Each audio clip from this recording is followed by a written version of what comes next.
Hello, everybody. This is Congressman Greg Murphy. We're continuing our Facebook Live series, and I have my good friend from Pennsylvania's 15th District, G.T. Thompson, with me here today. He is the chairman of our Agricultural Committee, been a good friend and a very good advocate for our farmers. Lifelong resident of Howard, Pennsylvania, and prior to Congress, G.T. served 28 years as a therapist, rehabilitation services manager, and a licensed nursing home administrator. He served over 3 decades as a community leader and volunteer firefighter. He's now chairman of the House Committee on Agriculture and a senior member of Education and Workforce Committee, elected to Congress in 2008. GT, thank you very much for joining me this afternoon. Well, Greg, thanks for having me, and thanks for being such a good friend, and quite frankly, a great colleague, too. Well, thank you very much. We have a little, despite what you see on the cameras from television and everything, there are a lot of good people. GT's one of them. That really works hard behind the scenes to get good work done. So let me give you a few opening questions, kind of break the ice here. Rapid fire questions. What's your favorite sandwich? It's got to be a cheesesteak. Love a cheesesteak. Just the Philly cheesesteak? Well, yeah, I'm a little partial to that. You know, my master's degree was at Temple, and although I never bought the ones that the fellows who were standing out at the end of the streets and they'd have them underneath their armpits. You know, not the armpit sandwiches or armpit pretzels, especially there, but a good one, smothered in onions and mushrooms. I love fungus. You know, a lot of that comes from Pennsylvania. Okay, all right, good. I'm a Reuben fan myself, but anyway. That's a close second for me. One thing that you own that you really should throw out. Books from college, who I'm sure they're completely outdated. The sad part is about 2 years ago, we moved out of our house of 40-some years. They were all up in huge boxes in my attic, and now they're in the new house in the basement. I love it. They should have went to the dumpster. There's something about throwing a book away. I know, especially your writings. Yeah. I go back and look. I still have my notebooks, don't tell anybody, from junior high school, and some of them that are, they just have writings in them. So It's okay to have a little sentimental idealism, and I love it. I love it. All right, do you get enough sleep? Absolutely not. No, not enough. You know, comes with the job, right? I mean, last night. Till I got down to Washington, I had a huge dairy gathering and full of chocolate milk and good food and at this Mennonite restaurant. But till I got here, it was after midnight. You know, and then the alarm goes off in the morning. But you know, it just goes with the territory. Yeah, and that's one thing I don't think people realize.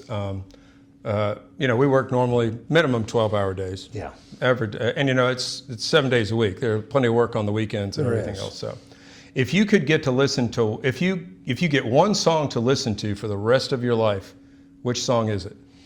Actually, it's a faith-based song. It is "Well with My Soul." Oh. I just love that song. A little bit attached to it. It was written by a gentleman who's lost his family. That were his wife and his daughters were on a steamliner that sank. Oh no! And well, it turns out this guy grew up he was successful in life, but he had grown up in my district in a small cabin. And there's a marker today about this gentleman and the song that he wrote. And he wrote it after he, he took another steamliner and the captain stopped about where he had his wife and daughters and others that were on this ship. But it's a beautiful song. It just speaks. It speaks to you. And so, if I had to listen to one song the rest of my life, it would be "Well with My Soul." Gosh, I'm a little embarrassed to say mine would be "Tiny Dancer" by Elton John. So anyway, what would viewers find interesting about Washington D.C. that you don't think they know about? I think the fact that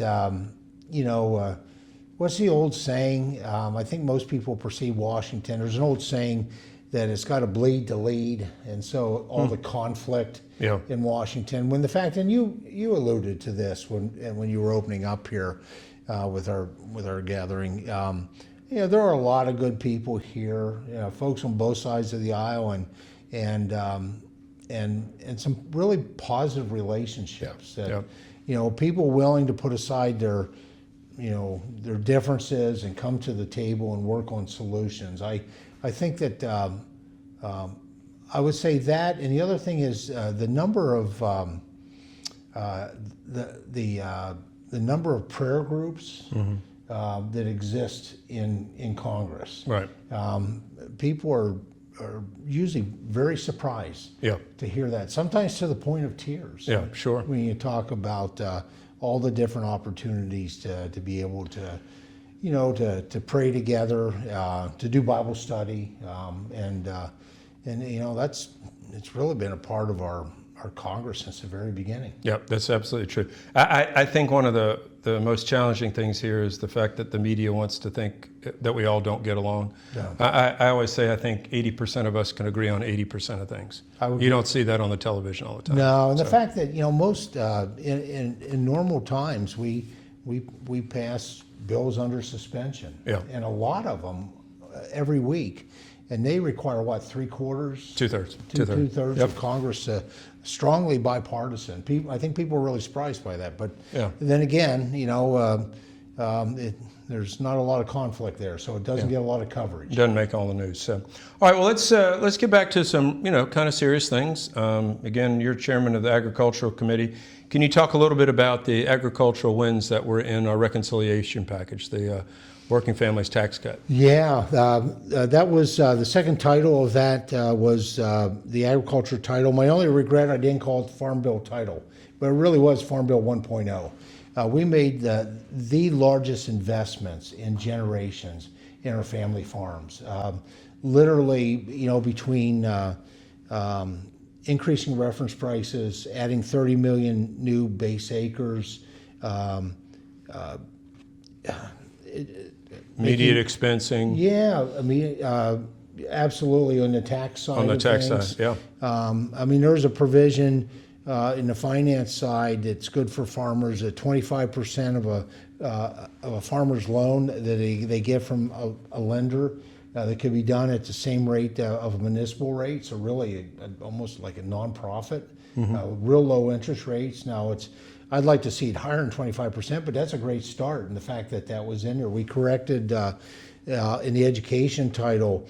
Our farm kids were not under provisions put forward in the Biden administration. They weren't being eligible for student assistance, student aid, student loans, because the Biden administration had changed things from really revenue to assets. Well, a farmer's asset rich and cash poor. Yeah, sure. And you're not going to liquidate your farm as much as you would love your kids to be able to send your kids to college. Sure. Because then you wouldn't have a farm. We fixed all that. Yeah, good. Within that. Plus, but the agriculture title itself was pretty amazing. I think it was about somewhere around $65 billion investment, making crop insurance more affordable, improvements in animal health, things where we could do increased investments, because that's really what reconciliation, that's how it works. So the things we couldn't do, in all, Greg, we did 20% of the Farm Bill in H.R. 1, the Working Families Tax Cuts Bill. Yep. Now it was 80% of the spending of the investments. Sure. But it was 20% of the Farm Bill. Right. A lot of good things. I talk to our farmers a lot, making sure that we stay competitive because I'm on the trade subcommittee for Ways and Means, make sure we stay competitive worldwide with other countries, which are stepping up their game. So a lot of specialty crops, a lot of specialty crop growers that are in my district, in the 3rd District in North Carolina. Yeah. So how does the Farm Bill help them? What are we doing with our specialty crops? Well, this is the between Farm Bill 1.0 and what we just recently passed 2 weeks ago, the Farm Bill 2.0, which was 80% of the Farm Bill, 20% of the spending, the Farm Food National Security Act. This was the best Farm Bill ever for specialty crops. We have tremendous specialty crops in this country. And I'll be honest with you, it's only been the past 3 Farm Bills where we've really shown our appreciation and did an investment in specialty crops. And so some of the things we did obviously is increase investments in research for specialty crops. How do we increase yield? How do we address maybe some of the diseases or viruses which may threaten certain specialty crops? How do we deal with disaster with specialty crops? I mean, we just had a big frost in Pennsylvania and really lost a lot of our apple trees and fruit trees fruit for this year. Well, the good news is we had provisions in HR 1 that really to address that. A lot of specialty crops have never had been eligible for crop insurance, which is a product where it's a public-private partnership. The farmer decides to buy coverage. They buy it from a private sector organization. The government helps to make it affordable. We opened the door for specialty crops to have access to affordable crop insurance. Good. A lot of your specialty crops are, not all of them, but a lot of them wind up in trade. They're sold into foreign markets. That's a really good thing. It's actually good for farmers who don't sell into foreign markets because it takes commodities off the market. Yeah. We doubled foreign market development and market access program, which are two trade programs that help our farmers be able to create new markets and then to be able to access them. And those are, that's just a handful. I'm sure there's much more there, but this was a really solid specialty crop farm bill. Yep. So in North Carolina's 3rd District, I have a lot of hog production, a lot of pork producers. Tell me about Prop 12 and how the Farm Bill helps them in that. Well, Proposition 12, and then there's an initiative out of Massachusetts that does the same thing. They dictate to other states when it comes to hog production. So, for example, in a off-year election in California, where a very small, less than 10% of Californians were voting, they passed an initiative called Proposition 12.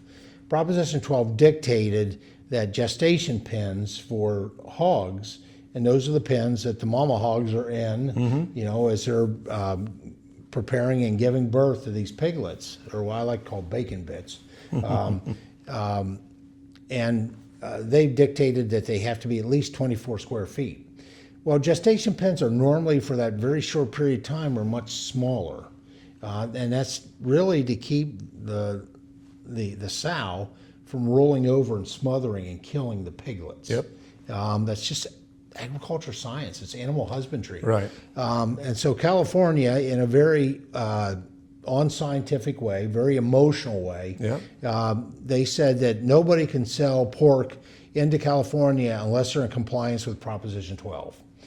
Well, the end result of what we see, and there's some hog producers, there may be some in your district, certainly some in my district, that jumped on that. They made the investments, but it's probably at least, I want to say, $2,300 or more per sow. Yeah. In order to, so a small producer like we may have isn't going to be able to cope with that. Right. With that cost. It's going to put them out of business. And so that's the impact on the hog producers. There is a states' rights issue. One state shouldn't have the right to impose its will on another state. Now, they can do internally whatever they want. And the practical implications are that in California today, the cost of pork has skyrocketed. And so if you're a family that doesn't have a lot of income, you're not buying pork today. Right. You're not buying bacon. And if you're in that middle area of income, you're probably buying other proteins that are more for your money. And California is the only state at this point that I know of that is now selling bacon by the slice. Oh my goodness. Yeah, I mean, because it's so expensive. It's and so we have provisions in this farm bill, and it passed out of the House with the provisions intact. It's called the Save Our Bacon provision. And it just says that a state can do internally whatever it wants to do, it chooses to do, whether it's a good idea or a bad idea. but a state cannot dictate to other Now, states. didn't the Supreme Court, this was litigated up to the Yeah. Supreme Court, and I could not believe the Supreme Court said it was okay for California to do this. Yeah, and if you look at the opinions that were written, technically what they said was, this is a legislative issue. And under Article 1, Congress legislates, and Congress does on a regular basis a farm bill. And this is where this should be addressed. Oh, interesting. And not through. Well, then why didn't they just stay it rather than approve it? I don't know. I was so surprised. But the opinions that were written were very clear that they expected, and I appreciate that. Yeah. As a member, us as a member of the legislative branch, I'm kind of an Article 1 guy. I like the legislative branch, and I like checks and balances, and so we're actually with this Save the Bacon provision, we're actually doing what the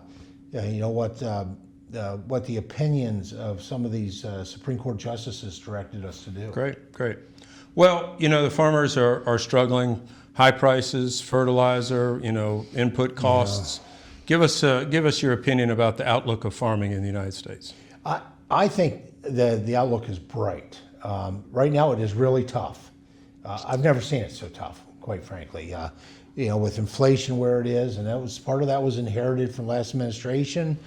And then we got tangled up with Iran. I think that was righteous. Iran's been our enemy and attacking and killing Americans for 50 years. Yeah, 50 years. But the whole Straits of Hormuz, where oil, a lot of oil was, transited out of there. A lot of elements of fertilizer is out of there. Now, we don't use a lot of that, but it impacts the world price. I've set a personal goal as chairman of the House Agriculture Committee that we will be fertilizer independent in terms of domestic production within 5 years. Wow. And we need to lean into that and make that happen and accomplish that. I'm seeing new factories, new fertilizer plants being planned and built. A lot using natural gas and the nitrogen from that. Mm-hmm. They can produce urea. They can produce the fertilizer, and I think that's a really good thing. Now, to cope with that, the provisions of the Farm Bill of this new Farm Bill will help us do that. The doubling of MAP and FMD for trade, expanding markets. The $6 billion that we invest in crop insurance to make it more affordable for everyone. To bring, there's two sides to the ledger, right? There's your cost side and there's your income side. And so we're trying to open up new markets, both domestic and foreign, so increase revenue coming in.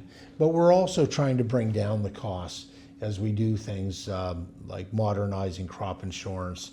The H-2A labor program, cutting the wages that have just gotten insane. Yeah, and that's coming next. I've had a work group in the House Agriculture Committee now for a couple years, and we are weeks away from releasing one final discussion draft on modernizing H-2A, making it work for year-round, not just seasonal, making it more affordable, making it more accessible, it just works.